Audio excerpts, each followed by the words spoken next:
إن الحمد لله والصلاة والسلام على رسول الله صلى الله عليه وعلى آله وصحبه وسلم تسليما كثيرا أما بعد. قال رسول الله صلى الله عليه وسلم: والله لا يؤمن والله لا يؤمن والله لا يؤمن. قيل: ومن يا رسول الله؟ قال: الذي لا يأمن جاره بواعقه أو كما قال عليه الصلاة والسلام. பிரியமான சகோதரர்களே, அல்லாஹ்வுடைய தூதர் ஸல்லல்லாஹு அலைஹி வஸல்லம் அவர்கள் சஹாபாக்களோடு வீற்றிருக்கும் பொழுது இந்த வார்த்தையை சொல்கிறார்கள்: வல்லாஹி லா யுமின் வல்லாஹி லா யுமின் வல்லாஹி லா யுமின். சஹாபாக்கெல்லாம் அதிர்ந்து போய் நடுங்கி விடுகிறார்கள். என்ன அதுக்கு அர்த்தம் சொன்னா, ஒருபோதும் அவர் மூமினாக மாட்டார். ஒரு முறை அல்ல, இருமுறை சொல்கிறார். வல்லாஹி லா யுமின், நிச்சயமாக சத்தியமாக அல்லாஹ்வின் மீது சத்தியமாக அவர் மூமினாக மாட்டார், அல்லாஹ்வின் மீது அவர் மூமினாக மாட்டார் என்று சொல்லும் பொழுது சஹாபாக்கெல்லாம் பயத்தில் நடுங்குகிறாங்க. ஒமன் யா ரசூலல்லாஹ், ஒமன் யா ரசூலல்லாஹ், அவர் யார் யா ரசூலல்லாஹ்? இப்போ சொல்லக்கூடிய நேரத்தில் சமூகத்தை சார்ந்தவர்களை சொல்லும் பொழுது அந்த அச்சம், யார் ரசூலா, யாரு நம்மள யார் அப்படியாப்பட்ட ஒரு பாவி?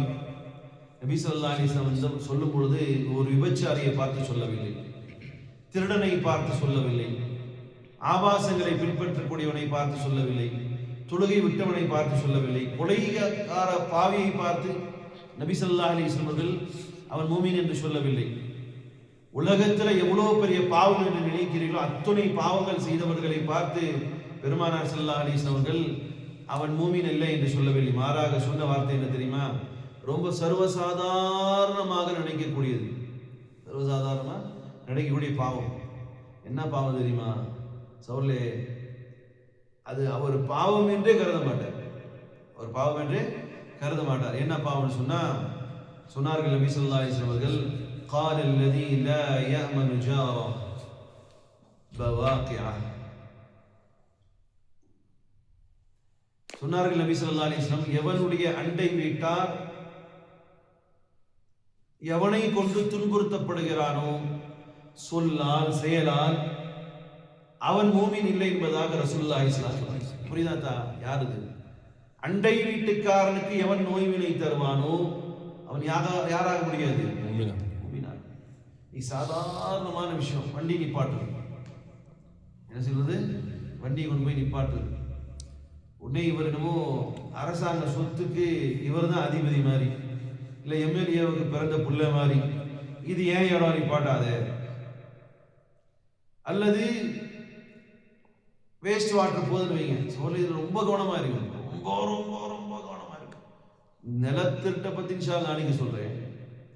நம்முடைய வீட்டில இருந்து புகை போனாலும் கூட அது தன் அண்டை வீட்டாருக்கு நோவினை தரும் சொன்னா அதையும் தவிர்த்துக்கணும். வீடு கட்டும் பொழுது ஏர் சர்க்குலேஷன் போகுதான்னு பார்த்துதான் கட்டணும். யாருக்கு? தனக்கு இல்ல, தன் அண்டை வீட்டாளருக்கு. தான் வீடு கட்டும் போது தான் பக்கத்து வீட்டுக்காரனுக்கு வெளிச்சம் போகுதான்னு பார்த்து கட்டணும். தான் வீடு கட்டும் பொழுது அல்லது தன் வீட்டில இருந்து போகும் பொழுது, இன்னும் நபி ஸல்லல்லாஹு அலைஹி சொல்லிருக்காங்களா இல்லையா, வயிறு புடைக்கு தென்னக்கூடிய ஒருவன் அவன் அண்டை வீட்டார் பசியோடு இருந்தால் அவன் யாராக முடியாது, மூமீனாக முடியாது என்பதாக ரசூலுல்லாஹி ஸல்லல்லாஹு அலைஹி வஸல்லம். சாதாரணமாக கடந்து போகக்கூடிய விஷயங்கள். நீ சில பேர் பாட்டு சவுண்ட் வச்சுட்டு இருப்பான், தான் வீட்டில் பெருசா வச்சு கிளிக்கும், பக்கத்து வீட்டில் ஹார்ட் பேஷண்ட் இருப்பார், நாசமா போறவன் இப்படி பாட்ட போறான். எங்க மச்சா இருந்தாரு, இப்ப இருக்காரு திருச்சியில. அவன் பக்கத்து வீட்டுக்காரர் என்ன தெரியுமா பண்ணுவான், பயானு தான் போடுவான். என்ன பண்றான் தான், புள்ள உட்காந்து எக்ஸாம் படிச்சுட்டு இருக்கும். இவன் அவனுக்கு பிடிச்ச ஒருத்த ஃபேன் இருக்கு, அவன் பயான் அப்படி ஃபுல்லா வச்சு விட்டுருவான். ஏன்னா இவரை எரிச்சப்படுத்துறான். ஒரு சந்து இடையில ஒரு சந்து தாண்டி அங்கே சத்தம் வரும். ஆனால் காரணம் கேட்டால் நான் பயான் கேட்குறேன். நீ பயான் கேளு, வேற என்னத்தையோ கேளு, உன் வீட்டளவு வைக்கணும். அண்டை வீட்டாருக்கு நோய்வினை தரும் அளவுக்கு இருந்தால் நீ பயான கேட்டாலும் என்ன, வேற ஏதாவது கேட்டாலும் என்ன, நிச்சயமாக அது என்னது, உன்னை ஒரு மூமினே இல்லை என்பதாக ரசூலுல்லாஹி ஸல்லல்லாஹு அலைஹி வஸல்லம் எந்த ரீதியிலும் தன் அண்டை வீட்டுக்காரருக்கு ஏன் செல்லாலோ செயலாலோ வேற எந்த ரீதியிலும் என்ன செய்யக்கூடாது, துன்புறுத்தக்கூடாது என்பதை ரசூலுல்லாஹி ஸல்லல்லாஹு அலைஹி வஸல்லம் அவ்வளோ கடினமாக பெரும் பாவங்களாக நினைக்கக்கூடியதை சாதாரணமாக கடந்து போறோம். ஆனா இது சின்னதா நினைக்கக்கூடியதையும் கூட ரசூலுல்லாஹி ஸல்லல்லாஹு அலைஹி வஸல்லம் இப்போ ஒன்றும் இல்லை, வேஸ்ட் வாட்டர் போகுது, அங்கே தானே போகுது, போட்டோம், இப்படி தானே போகுது, இது போட்டோம் அப்படிங்கிற மாதிரி அசால்ட்டாக நினைக்கக்கூடிய சகோதரிகளே, நிச்சயமாக உங்களுடைய அண்டை வீட்டார் மறுமை நாளில் நீங்க நினைக்கலாம் இதெல்லாம் தப்பா, இதெல்லாம் ஒரு பெரிய விஷயமா நினைக்கலாம்.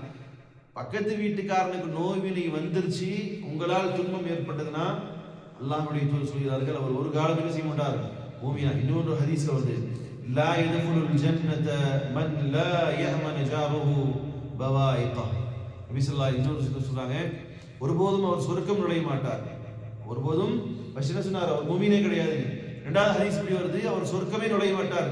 யாருன்னு சொன்னால், யார் தன் அண்டை வீட்டாருக்கு நோவினை செய்கிறாரோ அவர் ஒருபோதும் என்ன செய்ய மாட்டார், சொர்க்கம் செல்ல மாட்டார் என்பதாக ரசூலுல்லாஹி ஸல்லல்லாஹு அலைஹி வஸல்லம். அதனால பிரியமான சகோதரர்களே, நாம் இன்னும் அந்த அண்டை வீட்டாரோட இணக்கமாக படுவதற்கு நபி ஸல்லல்லாஹு அலைஹி வஸல்லம் சொல்றாங்க. எப்படி சொல்றாங்கன்னா, நீங்க குழம்பாக்குறீங்கன்னா கொஞ்சம் தண்ணியை சேர்த்து போடுங்க. எப்படி சொல்றாங்க நபி, தண்ணி நீங்க குழம்பாக்குறீங்கன்னா கொஞ்சம் தண்ணியை சேர்த்து போடுங்க.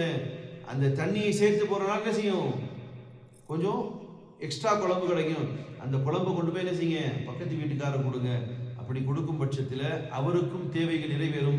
ஒரு காலம் அல்லாஹ்வை அறியாதவர்களாக இருந்தாலே செய்ய முடியும், அல்லாஹ்வை அறியக்கூடியதை மார்க்கத்தினுடைய பண்புகளை உணர்ந்து ஒரு காலத்தில் அவர் என்ன செய்யலாம், உங்களுக்கு உறவு முறையாக மாறலாம் என்பதை 1400 ஆண்டுகளுக்கு முன்னால் பெருமானார் ஸல்லல்லாஹு அலைஹி வஸல்லம் சொன்னார். ஆக அண்டை வீட்டாருடைய விஷயத்திலே மிகவும் கவனமாக இருங்கள்.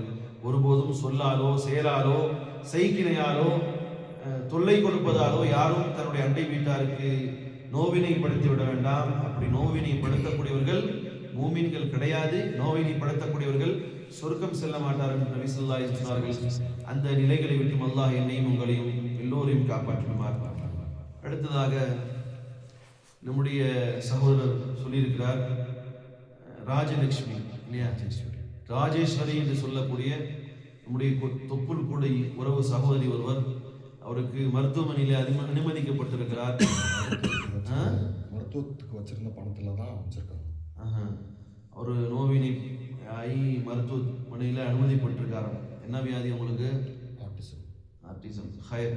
அவர் நம்ம கிட்ட சொல்லி அனுப்பியிருக்காங்க, ஒரு இணக்கமான ஒரு சகோதரியாக இருப்பாங்க பொழுது. பக்ரீதுடைய நேரத்தில் ஆடருங்கெல்லாம் காசு கொடுக்குறாங்க. இப்போ எவ்வளோ அவங்களுக்கு ஒரு மார்க்கத்தின் பேரில் மார்க்கத்தின் மீது கண்ணியம் இருந்தால் அப்படிலாம் செய்வாங்க. இப்போ நான் ஏதாவது செய்யணும்னு சொல்லி கேட்கும்போது கஞ்சிக்கு வேணா காசு கொடுங்கன்னு சொல்லி இவங்க ஒரு அபிப்பிராயம் சொன்னாலும் கஞ்சிக்கு காசு கொடுத்துருக்காங்க. குர்ஆன் ஷரீஃப் தமிழில் வரும். மாஷா அல்லாஹ், தஜ்வீதோட மாஷா அல்லாஹ். அல்லாஹ் உங்களுக்கு ஹிதாயத்தை தரட்டும். இந்த சகோதரியுடைய உடல் ஆரோக்கியத்திற்காக எல்லோரும் துவா செய்யுங்கள். அல்லாஹ் அவர்களுக்கு நேர்வழியை காட்டட்டும். நிச்சயமாக அவங்க செய்யக்கூடிய அந்த காரியம் லேசாகப்படும். இதே நேரத்தில் கெஞ்சி காசு கொடுத்தாங்கன்னு சொல்கிறாங்க, அதை நம்ம மனப்பூர்வமாக ஏற்றுக்குவோம். காரணம் என்னன்னு சொன்னால், ஹலாலாக இருக்கும் பட்சத்திலே ஈமான் இல்லாத சகோதரியோ சகோதரனோ ஹலாலாகும் பட்சத்திலே அவருடைய பொருளாதாரம் ஒரு வட்டிக்கு விடக்கூடிய முஸ்லிமினுடைய காசை காட்டிலும் நிராகரிப்பில் இருக்கக்கூடிய சகோதரியோ சகோதரிய காசு நம்மை பொறுத்தவற்றிலும் அது ஹலால். அவர்களுக்கு கொடுக்கக்கூடிய அந்த காசை கொண்டு அல்லாஹ் அவருடைய நோவினைக்கு ஷிஃபா தரட்டும், ஆரோக்கியமான வாழ்க்கை தரட்டும், அவருக்கு நேர்வழியும் காட்டட்டும். அல்லாஹ்விடத்தில் துவா செய்யும். அல்லாஹ்வே, உன்னுடைய இல்லத்திலே இருந்து கேட்கிறோம், அந்த சகோதரிக்கு நீ பூர்ண ஷிஃபாவை தருவாயாக. யா அல்லாஹ், அவர்களுடைய வியாதிக்கு நீ பூர்ண நலனை தருவாயாக. அவருடைய எந்த பிரச்சனை சிக்கொண்டு இருக்கிறார்களோ ரம்லானுடைய மாதத்திலே நாங்கள் யா அல்லாஹ் அவரிடத்திலே துவா செய்கிறோம். அவர்களுக்கு பூர்ண நலத்தையும் ஆஃபியத்தையும் வளமான வாழ்க்கையும் அவருடைய வயதிலே வர்க்கத்தும் அவருடைய நோயை தூரமாக்கியும் அவருக்கு ஹிதாயத்தையும் அல்லாஹ் தரட்டுமாறு. சுப்ஹானல்லாஹி பிஹம்திஹி சுப்ஹானக்கல்லாஹு வ பிஹம்திக அஷ்ஹது அன் லா இலாஹா இல்லா அன்த அஸ்தக்ஃபிருக்க